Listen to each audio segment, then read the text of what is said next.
of our public services and against the exploitation of workers. Thank you very much.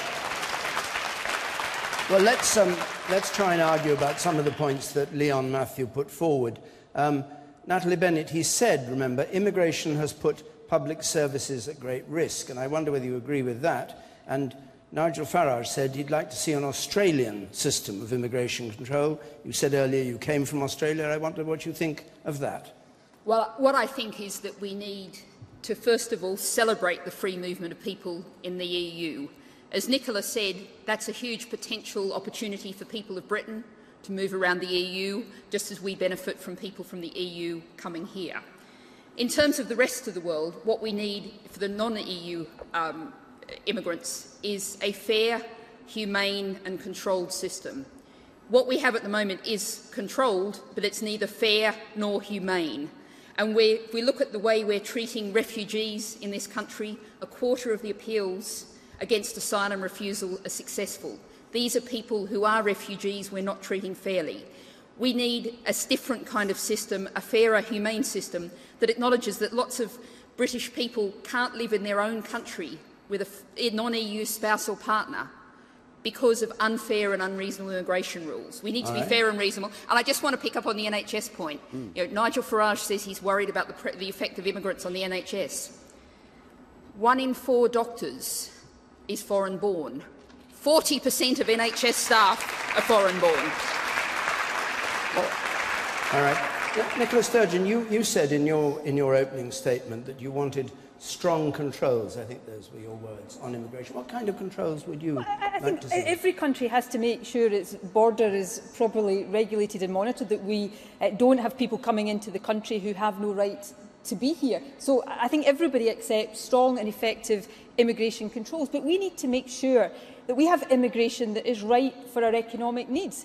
When you pander to UKIP, you often end up making the wrong choices. One of the changes that the Tories made after they were elected in 2010, that I hope Ed will reverse if he becomes Prime Minister, was to take away the post-study work visa. That means that students who come here from overseas, who we help to educate, whereas previously they could stay here for a couple of years to give something back to our economy, now can't do that. So we deprive ourselves of their economic contribution, and we're hurting our universities into the bargain. Now, I know people's concerns are real. I represent a constituency in Glasgow with high levels of Eastern European immigration. I know the pressures on housing and public services. I know the exploitation that many immigrants face. But the answer to that is to crack down on the bad landlords and the gang masters. It is to build more houses and invest in our public services. We're a nation of emigrants as well as immigrants, and we should treat immigrants the way we would want immigrants from our country to be treated wherever they go to settle. So just going back to your remark, when you said you wanted strong controls, do you want fewer immigrants into Scotland, or are you happy with the level as it is? I don't think this putting a cap. We should encourage immigration that's right for our needs. We should look at, and Natalie and Leanne are right to point out the way in which people who come here from overseas contribute to our National Health Service. We shouldn't be ideological about this. We should be pragmatic and practical about it. What does our economy need? That's what should drive our decisions on immigration, and I fear increasingly it's Nigel Farage who's wrongly driving the decisions that some of the Westminster politicians are making. Nigel Farage. Well, I mean, the fact there are some very good foreign doctors and nurses that work in this country is not the point. It does make me, of course, ask the question why we're not training more of our own nurses, but isn't the point. The point is that health tourism to this country costs us a very great deal of money. People in government have to make tough choices, and if the choice is that we increasingly say to people, particularly older people, we cannot treat you for breast cancer, we cannot treat you for prostate cancer, we haven't got the money, whilst at the same time we allow people to fly into Britain who have got no link with this country and contributed nothing to this system, but we're prepared to give them the drugs for being HIV positive. You then get yourself to a situation where you ask yourself a sane question. Is the job of the National Health Service to look after people here, or is it to be an international health service? And I can assure you, whatever you may think on this panel, the vast majority of British people want this to be a national health service. David, here's the problem I have with you, Nigel, is you want to exploit people's fears rather than address them. And that is the problem with what you say on so many of these issues. I mean, look, you know, you want to end all the racial equality laws, apparently. One of your MEPs made a disgusting slur on one of Nicola Sturgeon's ministers, Hamza Yusuf, and called him Abu Hamza. I mean, every time, Nigel, you cross the line. Now, look, I'm the son of immigrants, and I've recognised the Labour Party needed to change. And we had to do a lot of hard thinking about this. And I don't think we should just dismiss people's concerns as prejudice. But for the unity of our country, the diversity of our country, which is a strength, we've got to handle these issues in an appropriate, sensible and balanced, not exploitative way. And I'm afraid, Nigel, I think you failed that test. Can we just come... Well, Ed, can we come back again to the first part, that public services have been put at great risk? I don't know how many of you would accept that part of the question. I know you do. I do. What about you, Leanne? Well, I would add this. We've got a doctors' shortage in Wales. We've got fewer doctors per head of the population in Wales than almost every other country in the EU. And this is due in part to a tightening of the immigration rules under the previous Labour government, which saw fewer doctors come into Wales from the Indian subcontinent. And that's caused particular problems in A&E and in paediatrics departments. And as a result, the Labour government in Wales are centralising hospital services, moving services away from people. So this debate has caused real problems for our health service in Wales. Now, if you were a foreign doctor, would you want to come to the UK into the climate, the anti-immigration climate that we have here? Of course we have to train more doctors, but it takes an awful long time to train a doctor, and we have problems in the Welsh NHS now. I want to cut David Cameron. Yes, Nigel Farage, I'll bring you in after. Yeah, I just wonder, Hold on, let me just bring Ed in. Of course there are pressures on public services. There are pressures on public services, and immigration is one of the pressures on public services. But the reason why our National Health Service is failing is because of David Cameron's government. Look, we've seen 5 years of the NHS going backwards. We've seen 5 years of a top-down reorganisation that nobody wanted and nobody voted for. And people's experience in A&E, people's experience waiting longer for operations, that can be turned round. There's a shout from behind me that Labour started that. Well, look, I mean, our audience isn't meant to the lady who said, said it, I'm proud of our record on the NHS. When we took over in 1997, people were waiting 18 months. Then it was 18 weeks, and now we've seen the NHS going backwards and backwards under David Cameron. And I really fear for the future of the NHS with his extreme spending plans. That's why we've got a plan to turn it round, and it's a funded plan. The money the NHS needs. Labour are running the NHS in Wales.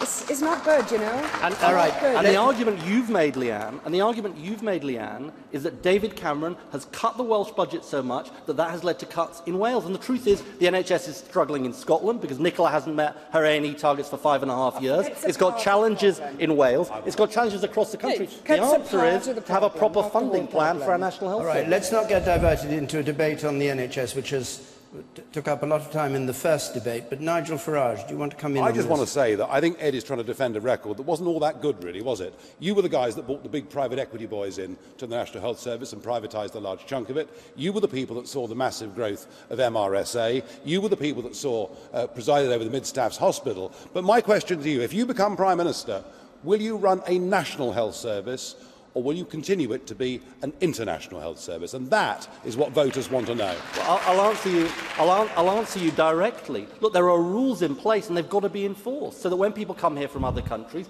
we collect the money from them. But Nigel, the thing you've got to answer is this, because people at home need to know this.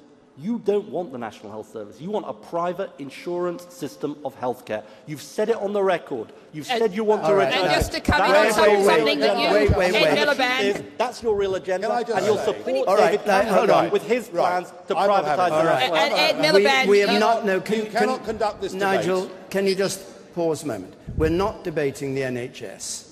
All right? Well, I'd like to answer on that, please. Well, you can have one brief answer, and then we must move on. Stop lying. UKIP believes in the National Health Service, free at the point of delivery. It was David, you that privatised a large chunk of the health service, and you're lying, and you're lying Ed, I believe millions and millions of people, and you keep on doing it. And lying you made the point. won't win you the election. You made the point. All right, you could, of course, if you've been accused of lying, Natalie wanted to come in, David. I thought you wanted to come in. I did. Natalie, briefly. I think it was probably my turn.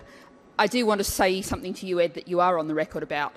You're comfortable with a 5% private profit for private companies operating in the NHS. All right. We should have 0% I want to come back on this, David. All right, yes, and this is the last point, please, because as I said, we're not meant to be debating this is what you said. I think we're going to have to move to an insurance-based system. I think we're going to have to move to an insurance-based system of healthcare. I would feel more comfortable that my money would return value if we weren't spending £100 billion on central government. Nigel, that is your position. And the problem is that David Cameron has a plan. It isn't my position, Ed. I'm going to stop this now. I know you all have answers on the NHS, and you have given them, and you'll have other chances to give them. It's not part of this debate tonight, much as you may have expected it. It didn't come as one of the questions we've chosen. But we have chosen a question which I want you to address next. And this is our last one of the debate. It's from Michael Kenworthy, please. What kind of a deal would you be prepared to enter into in the event of a hung parliament? What kind of deal would you be prepared to enter into in the event of a hung parliament? And before I ask for the first statement, I should state the obvious, Ed Miliband, which is, of course, you are aiming for an overall majority. So save us that bit and go on. And answer the question. Go on. Let me just explain briefly what I want on overall majority. Look, I think this is important. You know, we put a manifesto before the British people.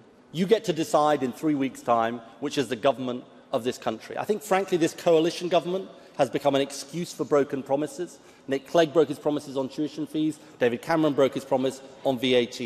Now, what I want is a majority government to implement my manifesto. To run this country again for working people, not for the richest and most powerful, to raise the minimum wage to £8 an hour, to ban those exploitative zero-hours contracts, to have a mansion tax for the NHS, clamp down on tax avoidance and have more doctors and nurses. And look, you know, on this question of what happens after the election, I've got an old-fashioned view. Let the people decide on May the 7th. But I want a majority Labour government because I think it's the best thing for the country. Nigel Farage. I think the most important constitutional question this country faces is whether it's an independent, self-governing nation or not. And it's interesting to note that even the nationalists believe in being members of the EU, therefore they don't actually believe in true independence. We can't be an independent state and be part of a European Union. My view is we should be outside of that. My view is we should govern ourselves. My view is we should be self-confident and reach out to the world. So for me, if UKIP is in a position of influence in the next Parliament, we would want the British people to have a full, free and fair referendum so they can decide whether we have a trade deal with the EU or continued membership of the European Union. And it's a mystery to me that the Labour Party, which used to be the party that actually believed that the EU would be bad for Britain, now won't even give the British people a referendum. I'm astonished by that, but that's what I believe is the most important thing UKIP in Parliament could fight for. Nicola Sturgeon.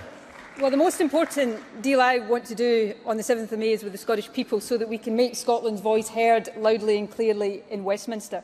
I then want to see the back of the Tories. I will never, ever do a deal with the Tories. Let me make that crystal clear.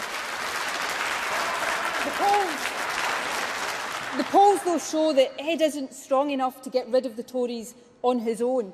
So I will work with Labour, with Leanne, with Natalie, so that together we can get rid of the Tories. But what I'd say to Ed is I want Ed to replace the Tories with something different and something better, something more progressive, because progressive change is what the country is crying out for. So that's my offer to Ed Miliband. If he's prepared to be better than the Tories, then I'm prepared to work with him to allow him to replace the Tories, which I think is what many people want to see. Leanne Wood. Well, Plaid Cymru wants to end austerity. We want to rebalance power and wealth throughout these islands. We want to invest in job creation. We want to end Trident renewal, introduce a living wage, end 0 hours contracts. But most importantly, we want to bring an end to this Tory government with its ideological-driven cuts. And we can work together, as progressives here on this stage can work together in order to achieve that. We can have strong public services. We can have a strong economy with a future for our young people. And we can also get a strong deal for Wales. There is no longer